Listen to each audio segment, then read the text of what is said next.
I'm excited today to introduce a very special guest, Larry Hagner. From hosting his own podcast, the Dad Edge Podcast, to authoring books and creating impactful programs, communities, and more, Larry has established himself as a leading authority on modern parenting. I have personally followed the Dad Edge for years and have found immense personal value from all the great work they do. The mission of the Dad Edge organization is to empower men to live and lead legendary lives. The Dad Edge empowers men to create legendary marriages, create epic connections with our kids, master our personal finances, optimize our health, and become a leader within their family. Welcome to Wellbeing Starts Here, the transformative podcast brought to you by Wellbeing. Are you a busy professional striving for a modern, comprehensive well-being experience? Are you tired of the status quo? Do you want more for your life? Well, Wellbeing was built for you. We know that nobody's got time to scour the internet for the best advice covering topics like fitness, finance, mindfulness, and hundreds more. That's why we've gathered the creme de la creme of experts all in one place just for you. Create an account for free today at wellbe.ai. Don't wait. Start your transformative journey today. I'd love for you just kind of maybe introduce yourself for those that haven't listened to the Dad Edge or yourself in the past. Yeah, so I'll start with, the order, right, of how I introduce myself. I am a husband and a dad first. That is what I do. I've been married to my soulmate, my best friend, my partner in crime, my workout partner, my wife, and that's Jessica. I've known her now for 27 years. We've been married for 20 years. We've got 4 boys, 17, 15, 9, and 7. Yes, I host the Dad Edge podcast, the Dad Edge movement, the organization. I am not only the founder and the host, but I'm the first guy in line as a client to constantly learn. And that's how I literally view the 1,100 episodes that I have under my belt. Is it's totally 100% a learning community, and I just view myself as a student in the front row of being able to crowdsource the wisdom from the hosts or from the guests that I bring on. And every day, there's something that I learned, and it's either somebody from an expert. It could be a guy who's doing life with us, a client in our community. I'll hear a guy speak up and I'm like, oh my gosh, that's gold. Right. And it comes from a client. Sometimes it's even coming from my kids, of a lesson learned, and so, yeah, I will never tell you that I've got this whole thing figured out. I'm constantly learning every day. I'm constantly making mistakes. I'm fresh off of a huge mistake this morning that I made. I'm happy to talk about that if you want, but that is my role, man. And as far as like, just to level set, the Dad Edge podcast and the brand. I mean, we've been around, like I said, now for 8 years in the podcasting space. We've been the #1 dad podcast for 5 years running, and on iTunes and Spotify. And we've had some amazing guests on. And then as far as like our members go, we've got about 1,000 members who do life with us on the daily. In our mastermind, we help men with marriage, parenting, mindset, health, and finances. But that's it. Yeah, I think that was one of the things that I think drew me to your show is the breadth of topics you guys get into. I mean, you've really had guests and you've kind of explored so many different things. I mean, I personally, I'd like on the physical side, like I tried the hard challenge because of heard it on there. I was wanting to try something new. And we talk about that later too. That was a crazy thing if you ever go in and you do the hard challenge. But I think it's curious now that you've had such an exposure to a broad range of topics just to kind of help further your mission, be the best parent. When you think about that, like if you had to disseminate it down to just how would you describe what well-being sort of looks like based off kind of that broad thing, like what comes to mind when you think about that? So I'll answer that 2 different ways. And one is perspective and one is non-negotiables. So let me start with non-negotiables, right? So I run, a 7-figure organization. I have more than 100 people on my payroll. I lead our teams. I have my own clients. We've got our own clients in group coaching, a podcast. I speak, I travel. And, there's a lot that's vying for my attention. I'm not saying that I don't have more or less than the average guy. I mean, there are guys who have way more thrown at them than I do. And then there have guys that might have a little less, but it doesn't matter because if you're a husband and a father and a man, you've got a lot that's thrown at you. It doesn't really matter what's going on. So the non-negotiable piece, many men, what we do is some of us have non-negotiables and some of us don't. And I think a lot of it has to do with perspective. My non-negotiables are definitely in the morning. So I have the same morning routine. One of my non-negotiables is every single morning for 10 minutes, I get into scripture. I'm a faith-based person. Scripture is very important to me. And I love nothing more than hearing Jonathan Romy read me the daily gospel and then helping me get into a 10-minute prayer session with God. I do that on the way to the gym. That's a non-negotiable. And then I go to the gym. For me, fitness, being physically fit, mentally fit, emotionally fit, that is a non-negotiable. Because the better I am as far as physically, mentally, emotionally, the more I can take, the more I can do, the better I can be, more I can be productive. And so that's a non-negotiable for me. And I think a lot of guys, they'll sidestep their physical fitness because we have this perception of like, I have to give every bit into my family, my workplace. I don't have time. And what I always tell guys is, man, you don't have time not to. And I'm not saying physically fit like you're chasing the abs and being lean and all that. For me, my kids ask me all the time, like, why do you train every day? I was like, I train every day because I have to get my mind and emotions right. I was like, the physical benefits, honestly, man, are just a bonus at this point. Even if I did not get physical benefits, I'd still do it. That's a non-negotiable. Another non-negotiable is having connected, deep conversations with everybody in my family every single day. And that usually the launching pad for an incredible conversation is what we call a skill that we teach, which is called generative questions, right? And it's not how was your day? I stay as far away from that question as I can. I try to get really deep and I try to generate a connection. That's why they're called generative questions. Generate connection, generate visions, generate experiences. I'll ask my kids questions like, tell me a part of your day that made you smile. Tell me a part of your day that was really, really tough on you. Tell me a part of the day where you failed. Tell me a part of the day you're proud of, things like that to get them talking. My wife is the same way. So that's non-negotiables. We have conversations every day. And the last thing I'll tell you is perspective, right? So I said non-negotiables and perspective. I really think a lot of us, me included, when I first became a father, when I first became married, my perspective on this was so off. In other words, no matter what we do for a living, think about that. If you're a police officer, you go to 6 months of police academy. If you're a firefighter, you go through the academy. If you want to be a surgeon, you go to medical school. Then you go to residency and fellowship. All of these things, no matter what you do at your job, even if you're in IT, you're trained on that. Being a father, being a husband, marriage, communication, connection, creating an environment of psychological safety, being a better leader. These are the things in our perspective. We're like, well, I shouldn't have to learn that stuff. It should be second nature. And if I need help, isn't that a ding on me? Isn't that, am I weak? Am I this? Am I that? And the answer to that is no. If fatherhood, communication, connection, being playful, being humorous, like connecting with your wife, building and creating intimacy through better conversations and connections and all these things, man, it's a skill. And if our perspective is, well, I should just wing it. Well, think about how that works out in the rest of your life if you just wing it, right? You don't just wing anything that you're good at. You learn it. It's a practice. It's a skill. You're constantly sharpening it. And that's the perspective I want to make sure men truly understand, because I didn't, man, for so long, and many of us don't either. Well, first of all, I got to address that when you talk about generative questions, that's actually something we took and applied in our family when you talked about that. And I have to tell you, I mean, it's the difference it makes from just getting an answer, how's your day? Good. To like, what is one thing that made you happy today? And talk like it changed the way we communicated with our kids, and it was very valuable. So I have to say, like, just as person one, got a lot of value from that. I'm curious too, because your kids are a little bit older. So I've got a daughter. She's 5. We've got a newborn baby. We just went through adoption, and so he's 10 weeks old. So my kids are still at this earlier stage of life, and so I want to maybe ask you, as somebody that's kind of gone through multiple stages of life. In my 20s, I focused on just obsessing about fitness or work or church. Like, I went really hard one way. Late 20s, I was like, you know what? I got to find a balance. So that's when I started kind of listening to the podcast and like, how do I find the perfect day, that perfect balance, perfect schedule?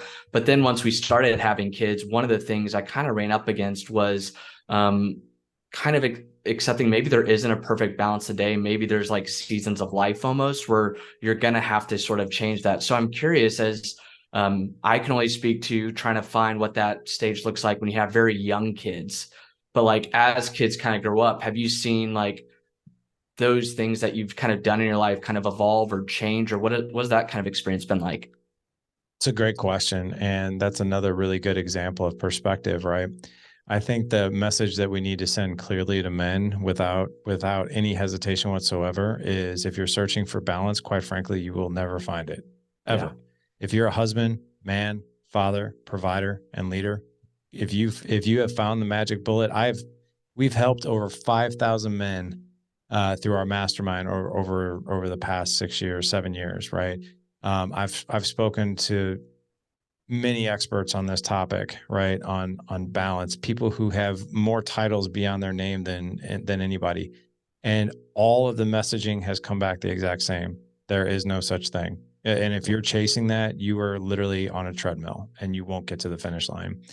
So it, in my mind, what I've learned from all these experts is it's really not about balance. What it's really about is optimization, because there are going to be seasons, if you're a married man, where your marriage is going to require more of you than what you're putting in your job. Yeah. There's going to be, thank you. There's going to be times and seasons in your job or your career or whatever it is you do for a living that's going to demand more of you than maybe what you could put into parenting, right?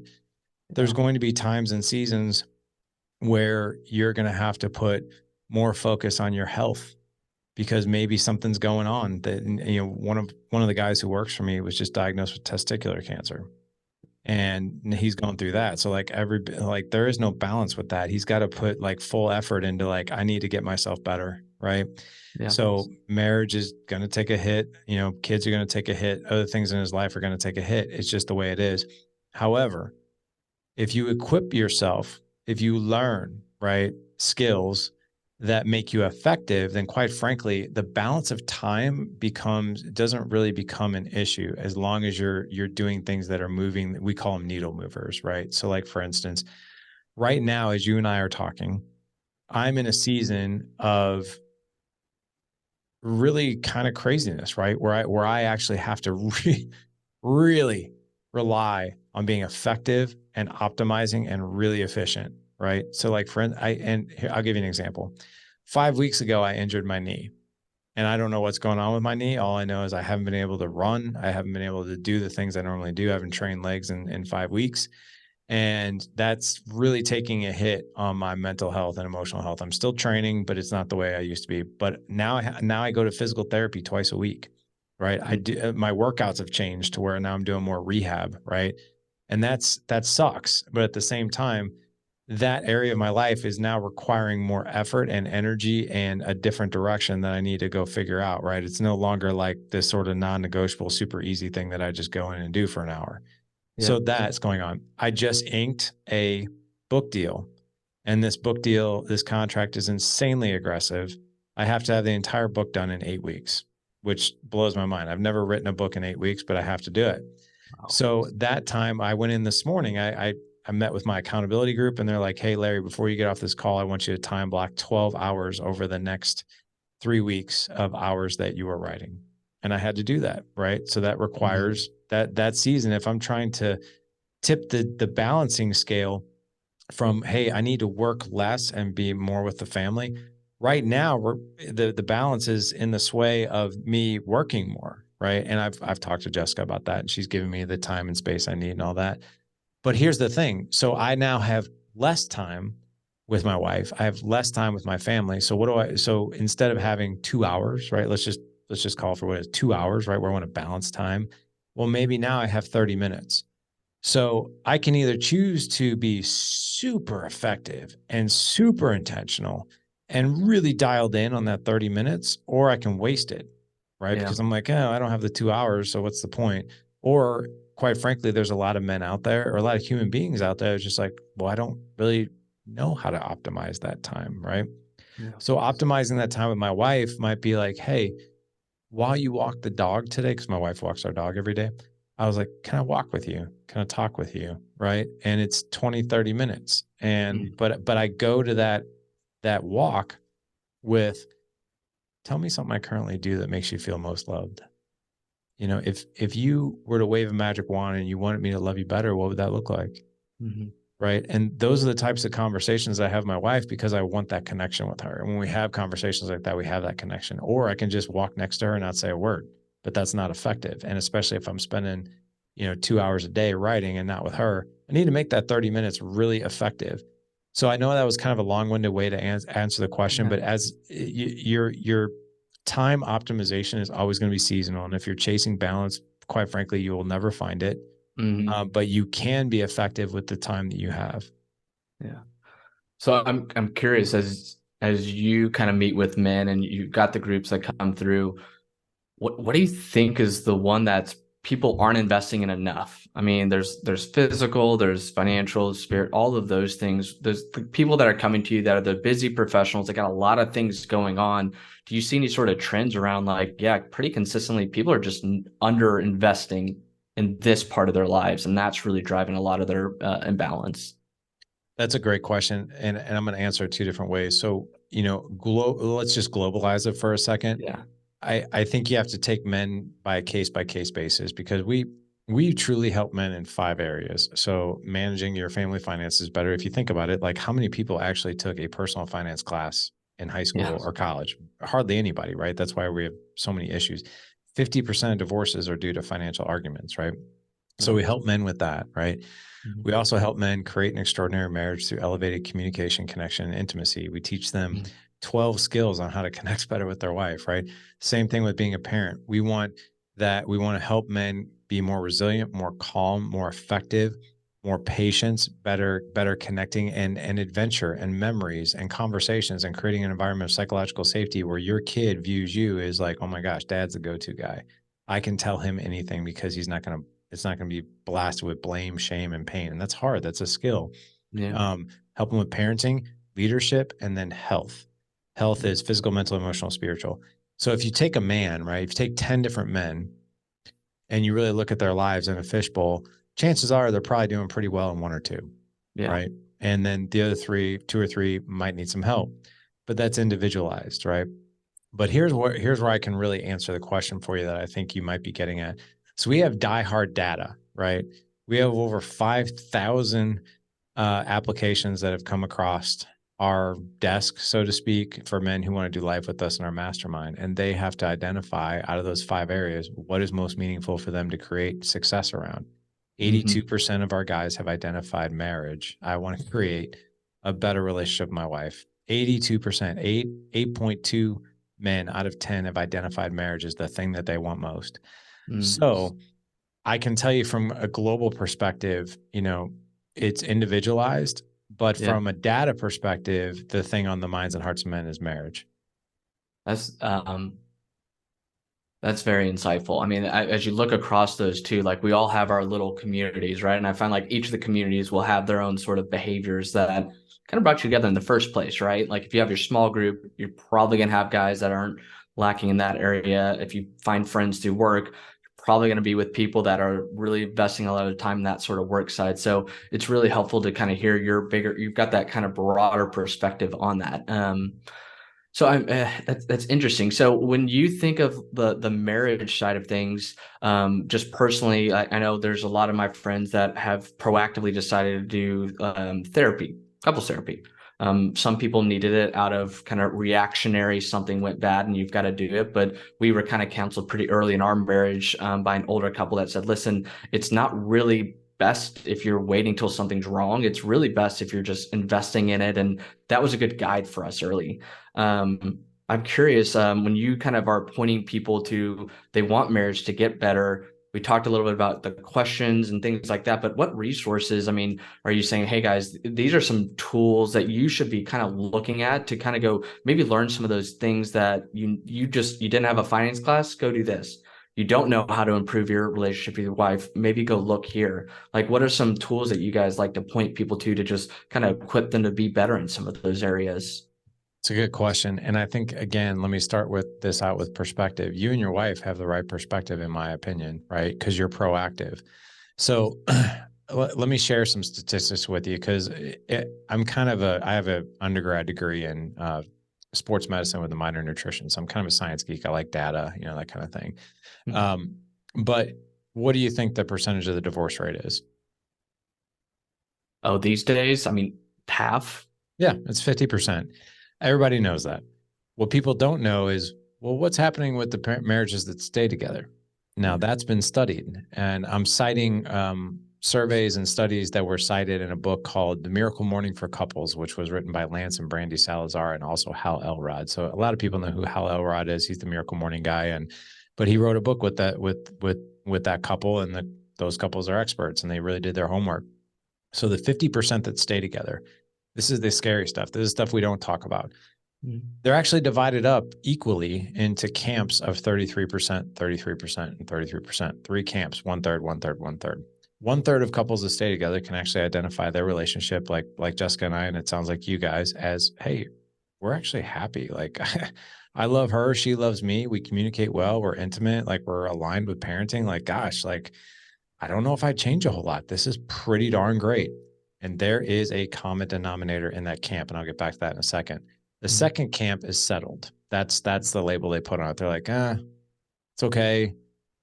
She's okay, I guess. He's all right, I guess. Like, I don't really want to get divorced, but not really like loving the relationship. There's a lot of differences. There's some conflict. Like, it's not great at all, but it's not horrible enough for me to do anything about it. That's camp number 2. Camp number 3 is total and complete emotional and physical disconnect. These are two different people, two different individuals living two different lives. And the only reason they don't get divorced is for usually legal purposes, finances, or kids. And what they're basically waiting for is the kids to move out, and then they're out. So if you really, really look at statistics, it's 10 to 12% of people that walk down the aisle. 1 out of 10 people, 1 out of 10 couples, give or take, can actually identify their relationship as going well. The common denominator that I was talking to you about was exactly how you perceive your relationship. It's how I perceive my relationship. Is I got to be proactive. This relationship is, to quote Tommy Boy, you're either growing or you're dying. There is no in between, right? It's just like brake pads. But it's true, like you have kids, I have kids. Jessica and I, a handful of years ago, we weren't in the season of raising teenagers. Now we are. That changes the dynamic of any relationship. We're like, oh, we got to go about this a little differently. We got to grow together, right? We're also like older now. We're in our 40s, which that's not necessarily old or anything, but this is a different season for us. So we've got to evolve into this, right? And that proactive approach to marriage is literally game changing. And let me give you a couple of examples. Zach, how often do you get your oil changed? Oh, probably not as often as I should, maybe every few months. Okay, every few months. But do you wait to get your oil changed before smoke is bellowing out of your engine and the oil light's on and you can barely get from A to B? No. Of course not. Yeah. You have nice teeth. How often do you go to the dentist? Twice a year. Twice a year, 6 months, minimum once a year, right? Yeah. People who wait to have an oil change when their car is about ready to explode, that's what people do in their marriage. And that's where I think the perspective is off.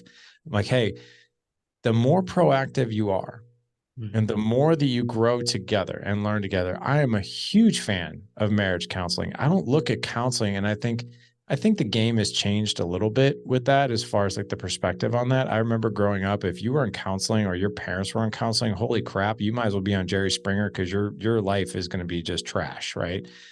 But now I think everyone should have a counselor. And I'm not saying because you have problems, but because you don't want to have problems, right? Yeah. Either a mentor, a coach, a community, or something where you are constantly learning, right? To grow together. That is the different perspective. So I would say a proactive approach is gold. And the thing that usually stands in our way of this proactive approach of getting help is our ego. We look at each other and be like, well, if we need help, does that mean we're broken? No, it doesn't mean you're broken. It means you want to grow together. Well, if we need help, does that mean we don't have the feeling of love anymore? News flash, right? Love is a verb, right? And the more action you take and intentionally love the other person, right? And this is the agreement that my wife and I have made a long time ago. The more feeling of love will actually emerge because of the action that you're taking, right? To quote Tony Robbins, motion creates emotion. It's not necessarily the other way around. So if I'm sitting there like, I just don't feel the feeling of love anymore with Jessica, we're just not in love anymore. But if I go write her a Post-it note, tell her how beautiful she is, how much I love her, how much I'm thinking of her, and she comes up Mhm. to me and kisses me and hugs me, I mean, come on, right? I mean, Yeah. that will create the feeling of love, but it takes an action to do those things. Yeah. I I think what you brought up is something that I've just observed too. I think why don't like kind of ask like as somebody that goes through and does it, you almost ask the questions like why don't more people do this? And I think just ego is one thing I kind of see out there for specifically on the dad side where sometimes it's like seen as they don't want to be seen as a failure. It is interesting too because so my background is in mental health and building mental health apps, and what I'd say is just it's not just a man and marriage counseling thing. I think just engaging with counselors and professionals, it's getting better with the emerging generation, but man, there's still a lot of just intimidation and just unknown about the whole speaking with other people about these sort of things. So I'm kind of curious if you've as you kind of talk with dads in this area, is kind of the message like, listen, just you need to do it, like suck it up, or is there like a little bit of listen, if you're not ready, here's maybe a good first step or something to kind of get them at least moving in the direction to start asking those questions, or maybe they're just not ready to have couples therapy, but they need to, they know they something's there, they just don't know what it is. So I'm curious if there's any tools that you found that are like help people get started on that journey, or if it's really like, listen, it's just about jumping in with 2 feet, and that tends to work best. Yeah. So, great question. I've been doing this now long enough that, we've gotten so much feedback. I've been blessed to really stand toe to toe, nose to nose with so many different men and hear their stories and what they want. So I'll ask you this, Zach, when it comes to fatherhood, what do you think when it comes to being a dad? And I ask a guy like, hey, if you could sharpen or improve one aspect of being a dad, what would it be? What would you tell me? For me personally, just having younger kids, it's just having grace as they kind of go through those early stages where there is no control. They're gonna throw tantrum tantrums, like it's gonna be crazy, and it's just always being almost have enough of my cup empty where I can be flexible to kind of absorb that craziness and still be with them and loving and not react to it. I think that for me is something at this stage of life, man. Some days like kids get sick. I mean, everybody's screaming. It's just like, oh, So but it's like as a patience. dad, like you want to be the loving person of Yeah. that. You don't want to kind of be the reactionary adult to a child. You want to be a loving parent, and that's one thing for me. I'm trying to work on this season of life as we're raising 2 young ones. 100%. So patience, I'm guessing. Yes, patience, Yeah. lots of patience on little sleep. And let's take this a step further. You mentioned a beautiful word in there, which is grace, right? And you even mentioned the word, which is less reaction, right? Which, we teach men how to be more resilient so they can respond versus react. There's two different types of patience. There's the internal patience where we lose patience with ourselves because we Yeah. don't know what to do and we might have an outburst and that kind of thing. And then there's the external. It's whatever's challenging us, right? So it's men are like, and here's the good news about patience, right? Mhm. Patience, when you've lost your patience and you've lost your temper, what's actually really happening is you don't know what the right next thing is. Yeah. And you're frustrated. You just don't know what to do. It's usually very little that it has something to do with what's challenged you externally, but it has more to do with I don't know exactly what to do about this. I'm very frustrated and pissed off, and we explode. So that's the good news about patience is this. Patience is actually emotional resiliency. It's just bottled up and packaged and marketed just a little bit differently. So, like, for instance, patience is actually a skill of resilience, right? It's like how much external stress can I take and also what I'm dealing with internally to be more resilient in my response versus react, right? And if you look at what they teach Navy SEALs, it's exactly that, how to be more physically, mentally, and emotionally tougher and resilient, right? That's why those guys can stay calm when they're under fire. They've been trained to do that. Mhm. The last time I checked, most guys have never been trained how to do that. So we have these knee jerk reactions all the time, right? So if you can learn how to be more resilient, and there's so many different resources out there for that, you're going to become a more patient and graceful father that's going to be less reactionary. Now, let's segue into marriage. If I were to ask you, I mean, it sounds like you got a great relationship with your wife, but if I were to ask you, like, hey, when it comes to your marriage, And if you could improve just one aspect of your marriage with your wife, what would that be for you? Oh, that's a good question.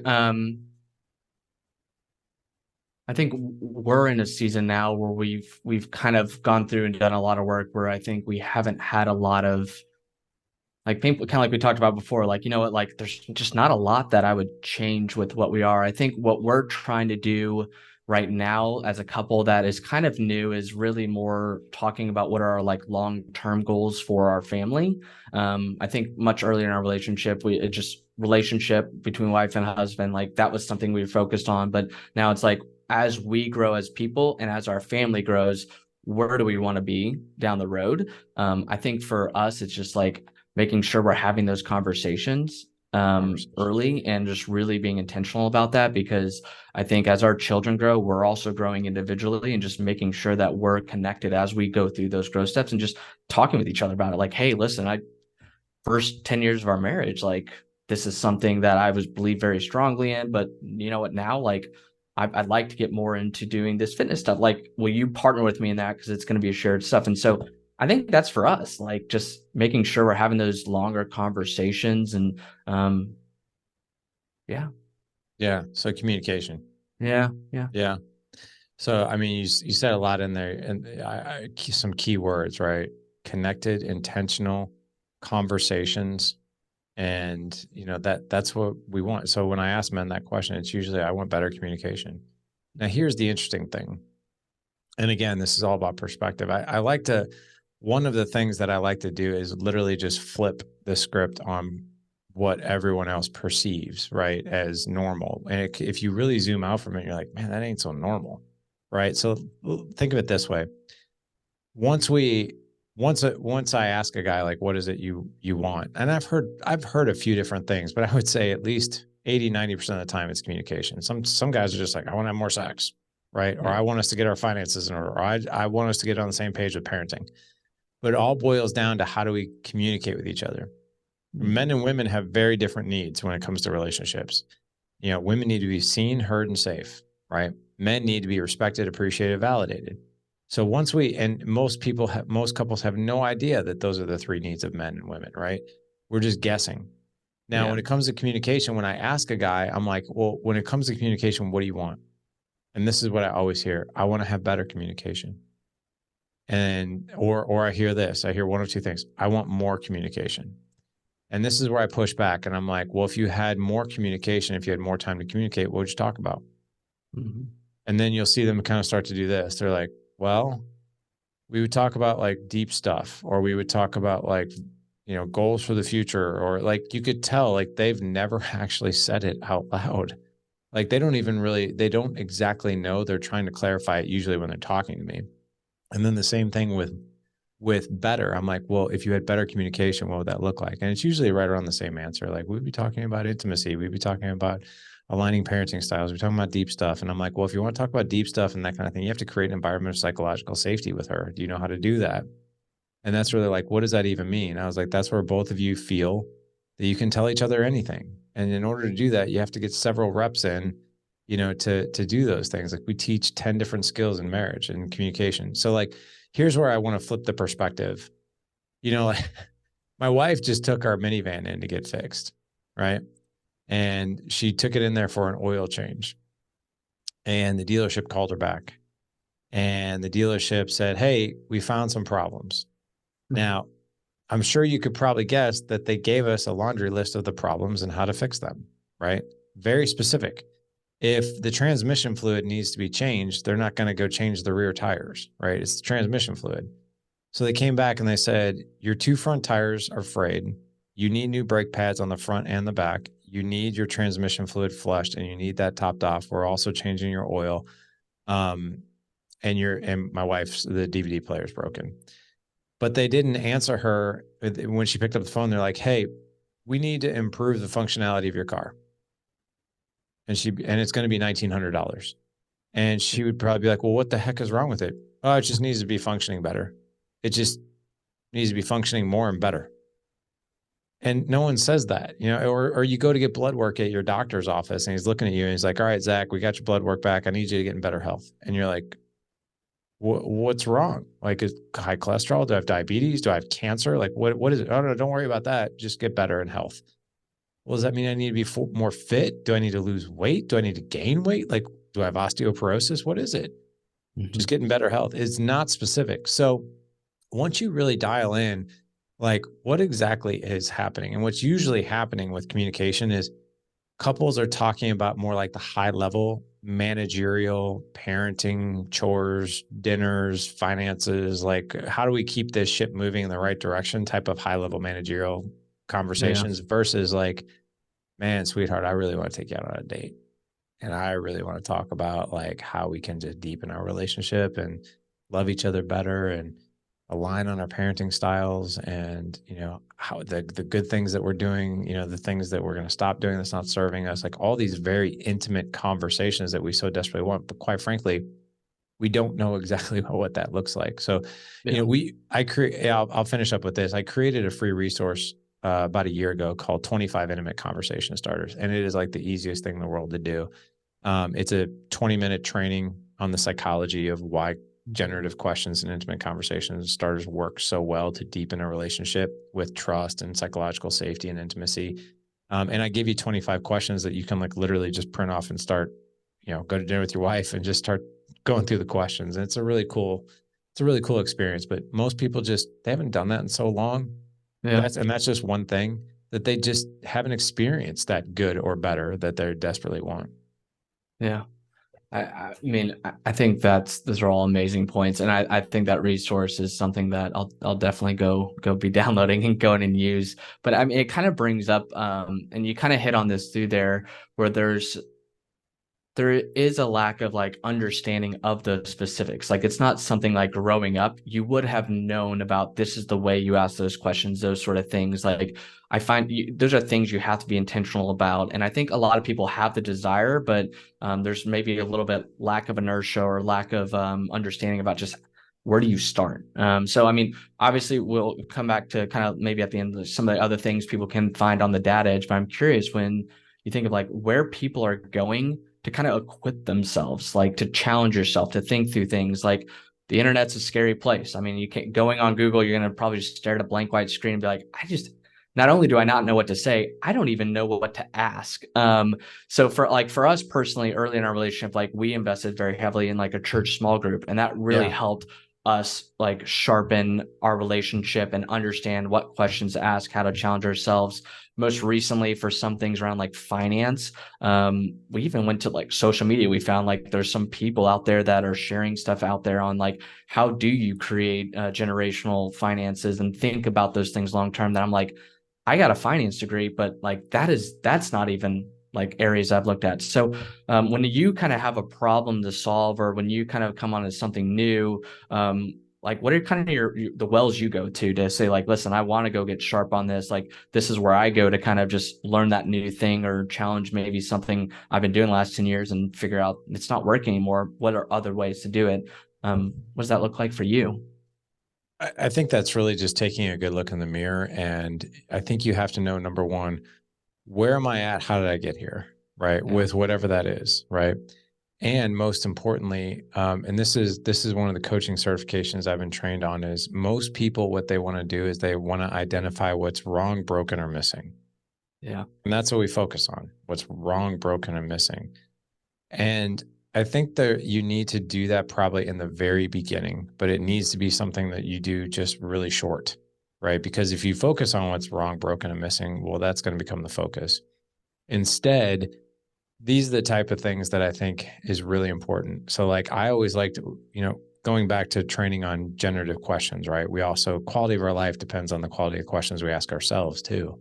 So, like, for Mm. instance, we do this a lot, like in our community, and I do this a lot even with guys that I'm in accountability with, where right now, we're in the last quarter of the year, and we'll ask each other this question instead of saying, hey, what's wrong, broken, and fixed? What's wrong, broken, and missing right now? What do we need to fix? Instead, we'll ask questions like this. Hey, if we were celebrating on New Year's Eve this year and we each held our glasses up, if we were all together and we were toasting to the amazing successes that we made this year, and especially in the last quarter, what would you be telling me we'd be celebrating? And what that does is instead of us psychologically focusing on what's wrong, broken, and missing, because quite frankly, that's really not that motivating. Mm, Like, so for instance, if I focus on like, God bless, I'm fat and I'm overweight and I just don't want to be fat and overweight. Like that sucks. I want to be like, if I'm celebrating a fitness goal, I've lost 20 pounds and I can run 5 miles straight without taking a break. That's what I'd be celebrating. And guess what? That's a hell of a lot more motivating and it's a hell of a lot more inspiring than focusing on how out of shape I am right now. Because now what I'm going to do is I casted that vision. I'm going to go chase that. mm, So I think like, so for instance, let's just take one of the things you're talking about, generational wealth, right? mhm. What you're thinking about is like, my gosh, like how can my wife and I, how can our family create generational wealth? Because you probably can envision your family in their 20s, 30s, and 40s, like your kids, right? And you're just like, my gosh, like our family's actually set, that we're celebrating the fact that we're not all tied to a job and obligations. Like we can actually spend beautiful family time together without, feeling the need that we have to get back to our 9 to 5, right? Or Yeah, something along those lines, right? It's those visions and images that cast out future visions. that's super helpful. I think that's a great tool. Um, Well, why don't we do that? I'd love to. You've kind of hit on it through there, some of the resources that you guys have kind of created on the Dad Edge. I'm wondering, could you just kind of wrap things up, like share just a little bit more about, for those that are interested to dive a little bit deeper, like what are some things that you all have kind of put out there that people could access, some resources and other things? Yeah, so I've got a few different things. Especially for marriage, I have two different free resources. One's called 21 Days to an Extraordinary Marriage. That's just it's just emails. And basically what I do in that email is, a guy gets an email over 21 days, he'll get 15 emails. In that email, I give you some very low hanging, easy challenges to go do with your wife, right? One of them is generative questions. I literally give you like 5 generative questions and then a potential script that you can use with her to start the conversation, right? And it's like, hey, I want you to take your wife out on a date, and it doesn't have to be a fancy dinner or anything. It can be a walk. And I want you to begin the conversation with this and watch what happens. So that's one challenge of 3. I also have the 25 intimate conversation starters. You can find it at dadedge.com/25 questions. It's a video training and you get a PDF. I've got a course on creating more patience with your kids, Mhm. both internally and externally, like we talked about. You can find that at the dadedge.com/patience. And I've got a whole DIY course on creating an extraordinary marriage where I teach you the actual 10 skills that I talked about. I briefed on a few of them, but I teach you like these skills and they're all separated into each skill. So you can really conceptualize. That's a video and every skill has a PDF with it. So you truly understand it. And then of course we have our mastermind too. We have a group coaching environment, which in my personal opinion, I think the last statistic I looked were, people that opt into like a free, resource. I think it's like 1% of people actually even read it. Like they'll go sign up for it, but they'll never go do it. Yeah. Same thing. I think it's 4% of people actually finish an online course, but in a group coaching environment, that is what's going to move the needle in your life because you have fellowship, you have community, you have people holding you to a higher standard. You're sharing, you're learning through an experiential experience versus like, I'm just reading this or I'm learning it through this. So you can find that at the dadedge.com/alliance. That's awesome.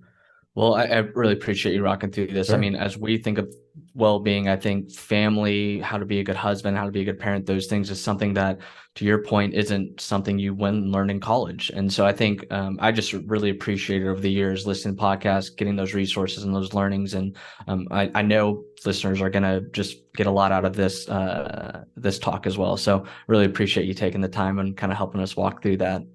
Appreciate you back, man. Thanks for having me.